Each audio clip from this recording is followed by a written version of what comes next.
Devil hunt declare করার পর even আমাদের আইন শৃঙ্খলা বাহিনীর কর্মকর্তাদেরও কিন্তু আমরা ছাড় দিইনি। এখন আন্ডারগ্রাউন্ডে কি আছে এটা তো আমি প্রথম আমি আপনাদেরকে এবং চাঁপাইনবাবগঞ্জবাসীদের আমি ধন্যবাদ জানাই। তারা কিন্তু আইন শৃঙ্খলা বাহিনীর সাথে কাজ করে কিন্তু তারা ওই পার্শ্ববর্তী দেশের একটা জবাব তারা দিয়েছে। এখন ডেভিল শব্দটার অর্থ তো জানে শয়তান। এখন যারা শয়তান তারাই ধরো ছোট শয়তান কি বড় শয়তান এখানে ভিতরে নাই, শয়তান ধরো। আমি বলি ডেভিল হান্টে যে বড় শয়তান যে ধর ইভেন এখানে দেখবেন ডেভিল হান্ট ডিক্লেয়ার করার পর ইভেন আমাদের আইন শৃঙ্খলা বাহিনীর কর্মকর্তাদেরও কিন্তু আমরা ছাড় দিইনি।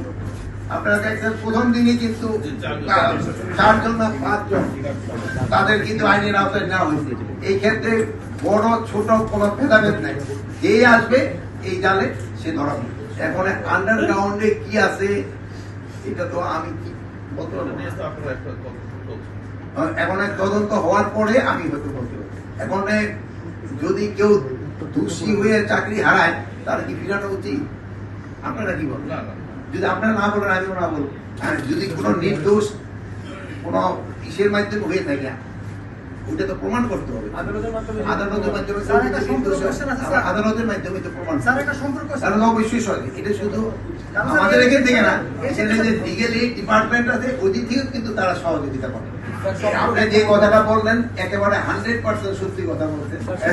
কি হয়ে যাচ্ছে এই মানে এই জন্য যেন নির্দোষী যেন কোনো অবস্থায় শাস্তি না পায়, এই জন্য যত ধরনের ব্যবস্থা আমরা কিন্তু নিচ্ছি। আমরা শুধু এই থানার ইসেদের উপরে আমরা কিন্তু ছাড়ি নেই। এটা আমাদের ইভেন এই যে আইজি সাহেব এখানে আছেন ওনার ওখানে কিন্তু একটা কমিটি করে দেওয়া হয়েছে। এখন ওখানে একজন এসপি থাকবেন এবং একজন ডিসি থাকবেন এবং একজন লিগ্যাল এইড অফিসার থাকবেন, তারা দেখবে। এরপরেও কিন্তু আমাদের আরেকটা কমিটি উপরে লেভেল আছে যেন কোনো নির্দোষ ব্যক্তি যেন কোনো অবস্থায় সাজা না পায়।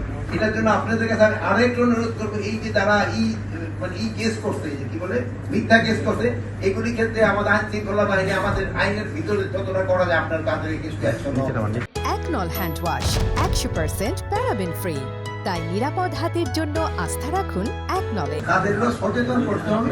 এই দেখেন এইগুলি না করে আমরা অন্য কাজ করি, কৃষি কাজ করি আমরা এইগুলি। আরেকটা দেখবেন যে চোরাচালানিরা এখন ইসে থেকে হরিয়ানা থেকে গরুটা কিন্তু এই বর্ডারে নিজেরও হাইটে আসে না, এখানে কিন্তু তাদের চোরা কারবারি কিন্তু নিয়ে আসতেছে, কিন্তু তাদের একটা কি তারা কিন্তু বর্ডারটা ক্রস করে না। আপনারা তো নিজেরা আমার থেকে আরো বেশি থাকে আর আমাদের অতীতে রাখছে।